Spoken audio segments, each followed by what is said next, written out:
Welcome back, guys. Quick topic for today. And I'll go ahead and tell you up front, this one's going to be a little more serious and probably a little bit of a downer. But it's reality.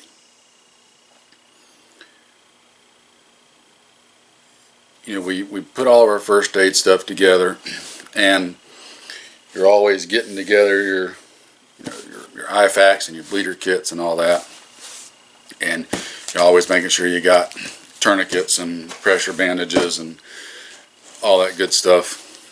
And for right now, in modern everyday grit up society, it's really awesome things to have that, you know, years ago we didn't. In that you could be at the range, could come up on a car accident, somebody at work, just doing stuff around your house.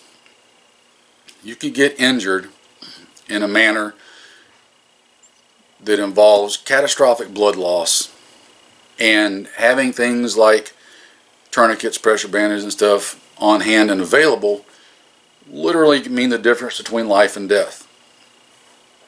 If I was out back, cutting a tree limb and got skewered through the leg into the femoral, or hit it with the saw or whatever, I could throw a tourniquet on, call 911, or somebody could call 911, and with modern technology and conveniences, there's like a 90 some odd % chance I'll survive and be just fine. Gunshot wounds. Taking a major gunshot wound, tourniquets, pressure bandages, chest seals, get all that stuff on and get somebody to a trauma center. The chances of them surviving are actually pretty good. But here's what I want you to think about. Take away one key aspect of that.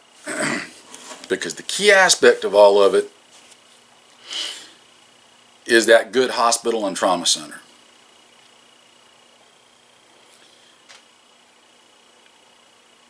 What happens then? If we're in a truly bad situation, and let's go full-blown, zombies have taken over the Death Star and unleashed the Terminators. There's no hospitals. There's no government. There's no nothing. It's just you and your friends and family doing what you got to do to survive. And it doesn't even have to be that extreme.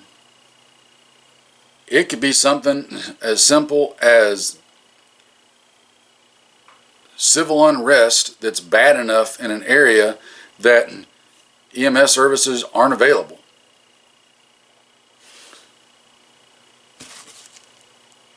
What happens then when I take a wound that's bad enough that I need pressure bandage and a tourniquet? What happens then? Chances are you're dead. There's pretty much really high chances you're dead, because you can put this on, I can stop the bleeding, but if I've got a brachial or femoral artery that's been hit and I need this, I can put it on and stop it, but then what? If there's no trauma center to get me to, no good hospital with a general surgeon, a vascular surgeon, anesthesiologists, and a whole cadre and team of nurses, and really, really high-end equipment, etc., what then? What happens? The cold truth is you're probably dead, because at some point you're going to have to take this off or amputate the limb, and then you still got the problem of that arterial bleed. So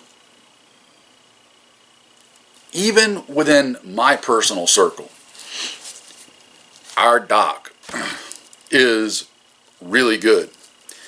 He has lots of medical equipment put back. He has a lot of experience and a lot of skill, and he can do a lot of things. I am blessed beyond measure to have him not only as a friend, but part of my inner circle. And I feel fully capable, if I get injured in bad times and he's around, that he's going to take care of me. But even as good as he is, there are things that are outside his capability.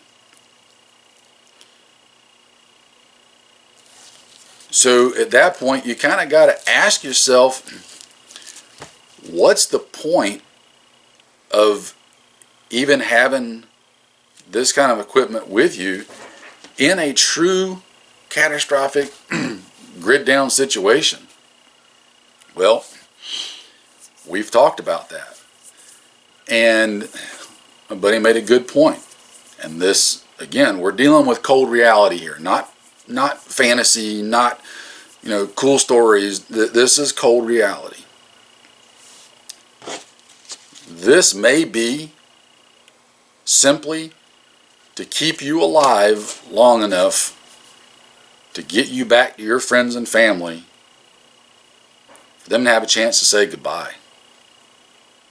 That literally may be all that's for. I'm not sure some of you really think all that through. You think, well, I've got my IFAC, I've got my tourniquet, I got my pressure banded, my chest seals, man, boom, we'll slap all that on, I'm good to go. Because everybody's had the TC3 classes, and there's a problem with that though, and that's what I said. TC3 stuff, and I am not saying you should not get the training. 150% you should get the training. You should take every bit of medical training you can get, okay? I'm talking specifically in this scenario and situation. For TC3 to work properly, this is all your first steps. The follow-up steps is getting you EMS'd out of there. Ambulance, helicopter, good hospital, trauma center, ER, etc. When you take out that last part,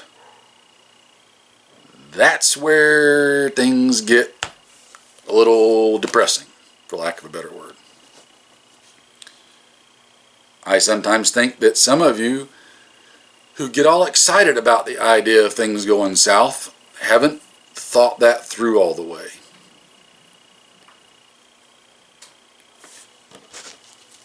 Keeping you alive long enough for your family to tell you goodbye. Think about that. Think about it if it's your brother, sister, wife, kid, whoever. Doesn't mean it's going to save them. I know it's a little bit of a depressing one. No, not a little bit. It's a lot depressing to me, but maybe I'm just weird that way. But I want you to think about it. Think about it really hard. Take away that EMS ability and the golden hour. If you don't know what that golden hour is, go Google it and look it up. You take away that capability of everything after you use that IFAC. It's a different picture then. It's a very different picture then.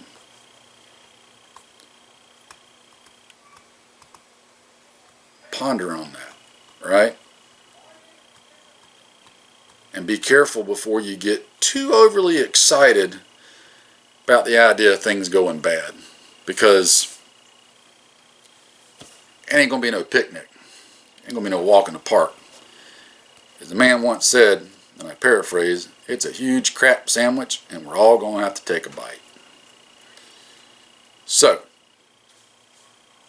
little bucket of cold water for you today, but I think it's needed, and you need to think things through more than just a little narrow tunnel visioned window that I think all too often some folks get wrapped up in and locked in on. So anyway, do go get trained. get all the training and experience you can. Keep getting ready. Do the best you can with what you got. Y'all take care. I'll see you later.